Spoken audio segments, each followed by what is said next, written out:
बहुत समय पहले एक छोटे से गांव में राम नाम का एक किसान रहता था। राम बहुत मेहनती थे, लेकिन भाग्य हमेशा उनका साथ नहीं देता था। उसकी फसलें सूख जाएंगी और उसे अपनी मेहनत का पूरा फल नहीं मिलेगा। एक रात थका हुआ राम अपने बिस्तर पर लेट गया और गहरी नींद में सो गया। नींद में उसने एक अद्भुत स्वप्न देखा।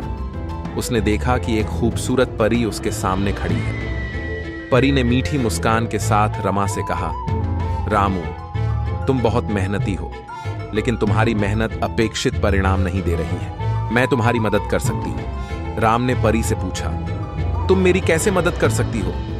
परी ने कहा, मैं तुम्हें 3 वरदान दे सकती हूं, लेकिन याद रखना, ये वरदान केवल तुम्हारी मेहनत और ईमानदारी से ही काम आएंगे। राम बहुत खुश हुए और अपने पहले वर के रूप में पूछा, मेरी फसलें हमेशा हरी भरी रहें। देवदूत मुस्कुराया और बोला, तथास्तु।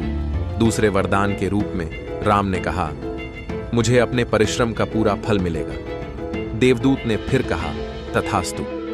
राम तीसरे वर के बारे में सोचने लगे। फिर उन्होंने कहा, मुझे भी दूसरों की मदद करने की ताकत मिलेगी। देवदूत ने प्रसन्नता व्यक्त करते हुए कहा, तथास्तु।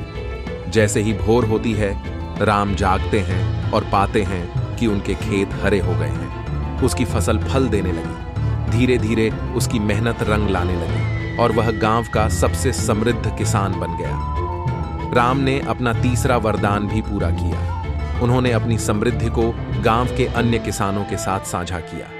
वह सभी की मदद करते हैं और सभी को कड़ी मेहनत और ईमानदारी से जीवन में सफलता कैसे प्राप्त करें, यह सिखाते हैं। और इस तरह स्वप्नी परी की कृपा से राम का जीवन बदल जाता है और वह सभी के लिए प्रेरणा बन जाता है। दोस्तों, अगर आपको कहानी पसंद आए तो लाइक और सब्सक्राइब करना ना भूलें।